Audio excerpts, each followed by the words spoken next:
Episode 27. Shirley memikirkan setiap kata yang diterima oleh kupingnya. Mencoba mencerna dengan baik setiap kata yang tukang kebun itu ucapkan. Sepertinya, tukang kebun ini tahu semua tentang Brian. Mungkin, aku bisa mencari tahu tentang kehidupan Brian lewat dia, ucap Shirley dalam hati. Loh, aku kok jadi berniat memanfaatkan dia sih? Aduh, Shirley. Kamu ini kok bisa jadi licik sekali seperti ini sih, ucap Shirley lagi sambil mengetok pelan kepalanya. Tanpa sadar, apa yang ia lakukan itu diperhatikan oleh Ihsan, dan menimbulkan tanda tanya di hati Ihsan. Ada apa Nona Shirley? Apa Nona Shirley sakit kepala? Tanya Ihsan agak cemas.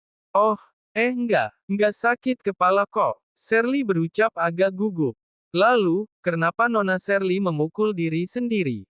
Kepalaku agak gatal, makanya aku pukul. Mau digaruk malu. Tapi malahan ketahuan, ucap Shirley dengan senyum tidak enak. Oh, aku pikir apa? Tidak ada. Jangan cemas. Aku baik-baik saja. Oh ya, aku hampir lupa mengucapkan terima kasih atas apa yang Mas Ihsan lakukan tadi. Makasih banyak ya Mas Ihsan, udah mau belain aku padahal, apa yang Pak Rian katakan itu benar adanya. Aku ini Nona yang datang dengan status yang kurang jelas. Jangan bicara seperti itu Nona Shirley. Walau apapun alasan kedatangan Nona, tapi satu hal yang paling jelas dan sudah sangat pasti, Nona Shirley adalah istri Tuan Muda kami. Tuan Muda Brian yang telah menjadi tahun muda kami selama ini.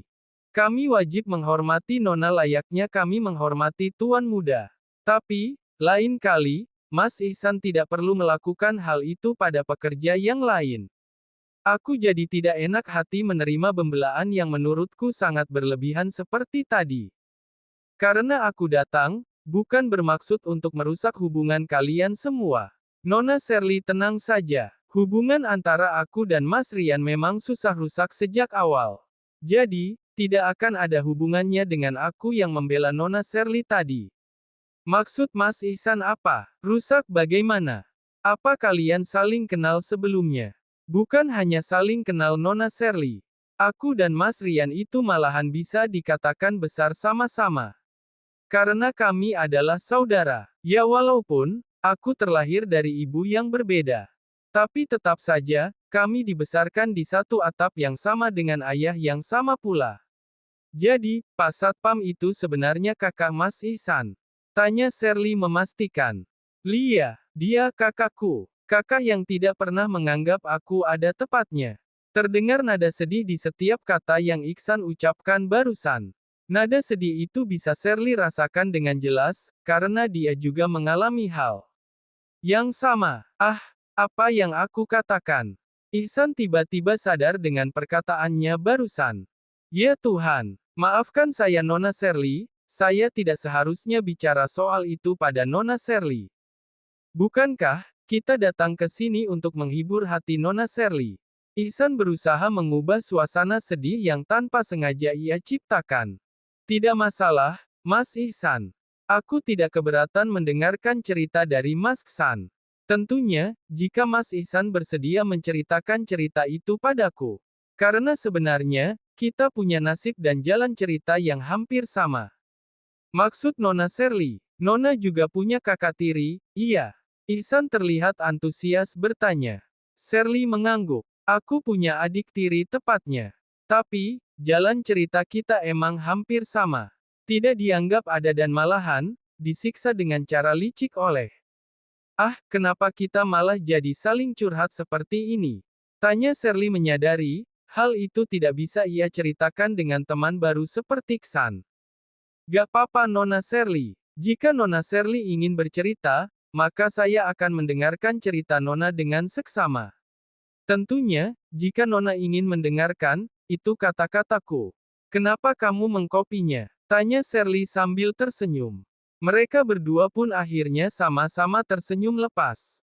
Tersenyum pada nasib yang mereka miliki, yang berusaha mereka nikmati dengan sepenuh hati.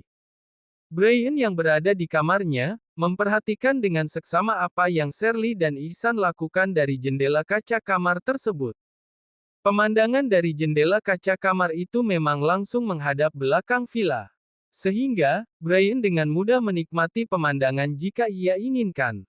Layang menyukai pemandangan, sangat senang melihat taman belakang yang baginya sangat menenangkan. Hampir setiap ada waktu luang, semuanya ia habiskan untuk menikmati pemandangan taman belakang tersebut. Bukan hanya itu, jika pikirannya sedang kalut atau banyak masalah, ia pasti memilih menikmati pemandangan taman belakang yang tidak pernah membuat hatinya merasa bosan untuk menikmati pemandangan tersebut. Sejak awal Shirley dan Ihsan berjalan ke taman belakang villa, Brian tertarik untuk memperhatikan setiap gerak-gerik kedua makhluk tersebut. Entah kenapa, ia sedikit merasa sakit hati dan kesal. Apalagi ketika melihat, Shirley tersenyum pada Ihsan. Karyawan yang ia pekerjakan sebagai tukang kebun karena beberapa alasan. Johan, awasi gerak-gerik Ihsan. Jangan sampai ia kelewatan batas, kata Brian tanpa mengalihkan pandangannya dari jendela. Johan yang sedari tadi sibuk dengan laptop di pangkuannya, kini menghentikan apa yang ia lakukan. Lalu, mengangkat kepala untuk melihat Brian. Sejujurnya, ia bingung dengan kata-kata yang Brian ucapkan barusan. Apa maksud Tuan Muda? Tanya Johan sambil menatap Brian dengan tatapan meminta penjelasan. Apa kata yang aku ucapkan kurang jelas, Johan? Aku ingin kamu mengawasi tukang kebun yang bernama Ihsan. Apa kamu tidak memahami apa yang aku katakan? Bukan, Tuan Muda. Bukan itu maksudku. Lalu, aku merasa tidak mengerti dengan maksud dari kata-kata yang Tuan Muda ucapkan barusan.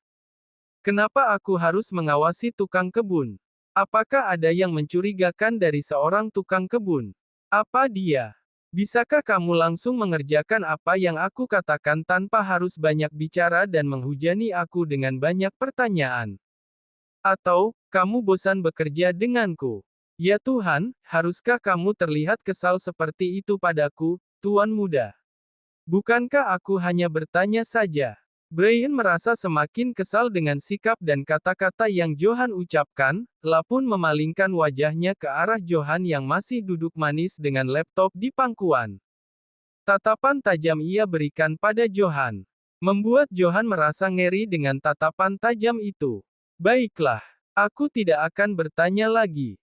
Aku akan laksanakan apa yang Tuan Muda katakan, ucap Johan sambil kembali menatap laptop untuk menghindari tatapan tajam Brian.